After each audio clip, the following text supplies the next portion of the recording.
The scale of these elections is vast.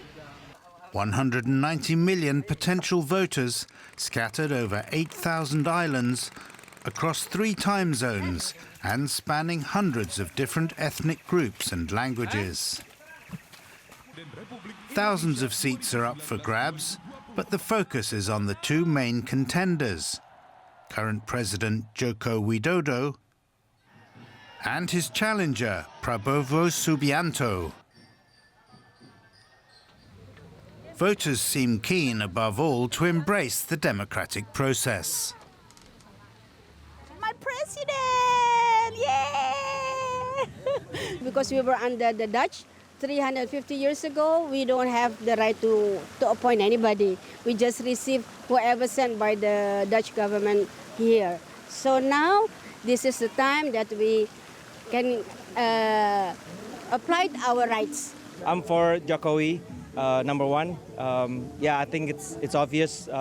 We want him to complete his job. My hope for our country and for our family also to have a better president and hoping to be a better Indonesia. Many Indonesians are proud of their reputation for being a pluralistic society, but rising radical Islam also played a significant role. You know, in Indonesia, religion, especially in the past 5 or so years, has become emerging again as political issues because the emergence of the Islamist groups and also the impacts of transnational Islamic radicalism in Indonesia. Both candidates pushed their Muslim credentials, and there has been an upsurge in attacks on minorities. Indonesia is often praised as a model of democracy in a region where authoritarian governments are the norm. The outcome of this election could move the country in a different direction.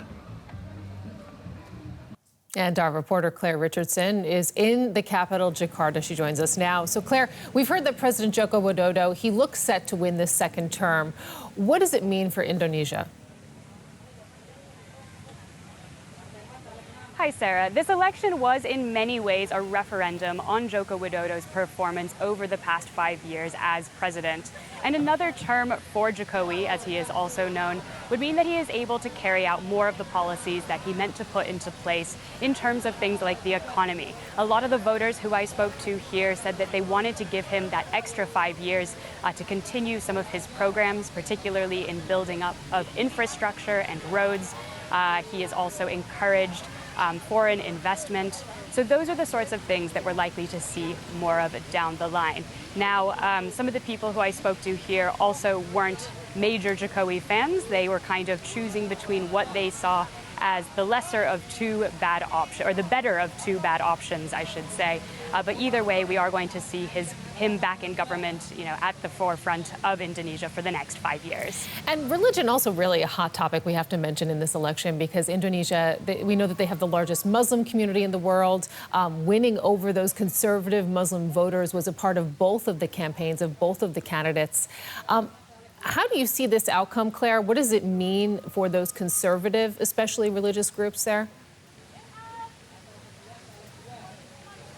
Well, that's right. If this election was about economy on the face of things, something that was playing out largely behind the scenes, especially in kind of the informal discourse taking place on social media, was this religion-based identity politics that has come to define this last election. And now the concern is that some of the more conservative Muslim groups in Indonesia have really got a hold of the ears of the 2 major candidates. Joko Widodo was criticized for not being Muslim enough by his opponents in this race, and he has brought on as his vice presidential candidate one of the nation's top Muslim clerics in response to that. But no matter what the outcome was going to be of this election, it became very clear that these voices from more fringe, what used to be previously more fringe movements, have found a place in the mainstream discourse of Indonesian politics. Claire, just briefly, when can we count on the final result? Well, final results will be coming in a few weeks' time in May, at which point we will have more information on the results from other levels of government that people were voting on here today as well. Claire Richardson joining us with the latest from Jakarta. Thank you.